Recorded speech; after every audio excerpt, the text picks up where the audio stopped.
students.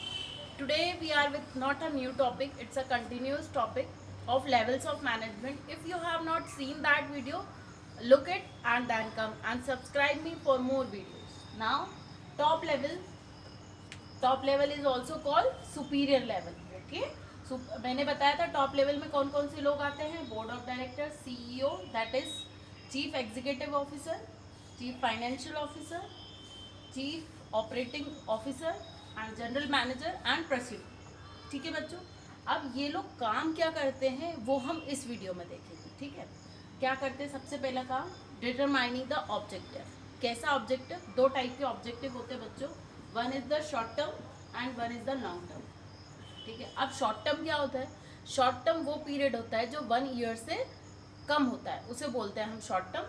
और long term किसे बोलते हैं? जो 1 ईयर से ज़्यादा होता है. It may be 2 year, 3 year, 4 year, 5 year, any year, that are called long term period. अब ऑब्जेक्टिव मतलब होता है कि ऑर्गेनाइजेशन एग्जिस्ट ही क्यों करती है. ठीक है, उसका कुछ ऑब्जेक्टिव होगा, या तो प्रॉफिट मैक्सिमाइजेशन होगा, या वेलफेयर होगा, या कस्टमर सर्विस होगा, कुछ भी हो सकता है. ठीक है, वो ऑब्जेक्टिव है. जैसे एक फ़ोन कंपनी है, उसका क्या ऑब्जेक्टिव होगा कि सबसे ज़्यादा मैं नए नए स्मार्टफोन, एंड्रॉयड फ़ोन लेकर आऊँ मार्केट में. ठीक है, और सबसे पहले लेकर आऊँ, ये उसका ऑब्जेक्टिव होगा. तो वो ऑब्जेक्टिव कौन सा है? शॉर्ट टर्म भी हो सकता है, लॉन्ग टर्म भी हो सकता है. Now the next, I hope this is clear. Now framing the plans and the policies.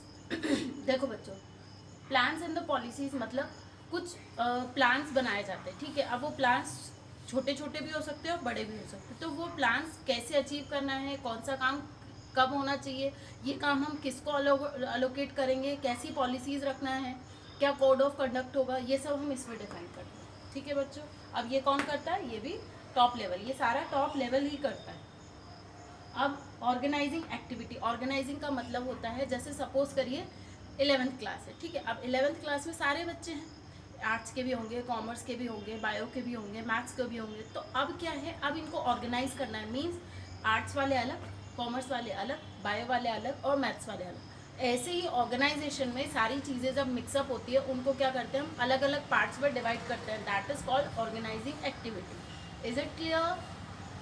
Now assembling resources. देखिए, अब ऑर्गेनाइजेशन केवल वन मैन तो रन करता नहीं है, बहुत सारे रिसोर्सेज भी लगते हैं उसमें. ठीक है, अब फिक्स्ड रिसोर्सेज भी होते हैं और वेरिएबल रिसोर्सेज भी होते हैं.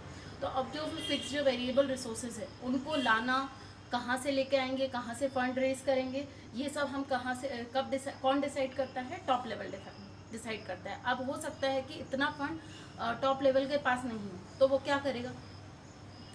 वो इक्विटी से, प्रेफरेंस से IPO इशू करेगा.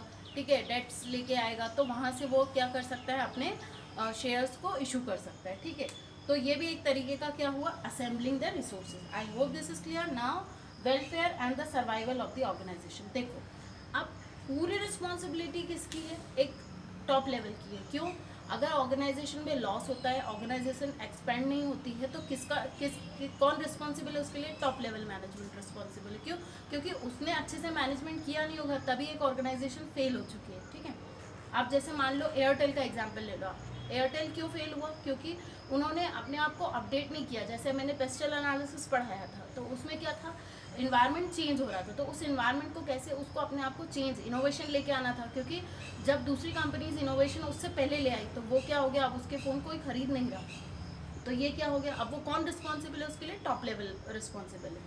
तो सर्वाइवल मतलब अब वो कितने टाइम तक रहेगी organisation, it depends on the top level management. Now liaison with the outside world. Liaison का मतलब होता है कनेक्शन, कि आप जो ऑर्गेनाइजेशन है, जो टॉप लेवल है, उसके बाहर के लोगों के साथ कनेक्शन कैसे? बाहर के लोग मतलब supplier, media, government, political parties, इन लोगों के साथ कनेक्शन कैसा है? इनके साथ अगर स्ट्रॉन्ग कनेक्शन है तो ऑर्गेनाइजेशन स्मूथली रन करेगी. और अगर नहीं है अच्छे कनेक्शंस, तो क्या होंगे? तो फिर ऑर्गेनाइजेशन अच्छे से रन नहीं कर सकती, क्योंकि इसमें इतने कॉन्फ्लिक्ट्स है, इतने day by day rules regulations change होते हैं. तो और ऑर्गेनाइजेशन में कुछ भी हो सकता है. तो कुछ बात मीडिया में चले जाए, तो मीडिया में भी क्या होना चाहिए? स्ट्रॉन्ग कनेक्शन होना चाहिए, तभी जाके एक ऑर्गेनाइजेशन बहुत अच्छे से रन कर सकती है. If you have any doubt, you can ask me in the comment section and stay tuned for the next video.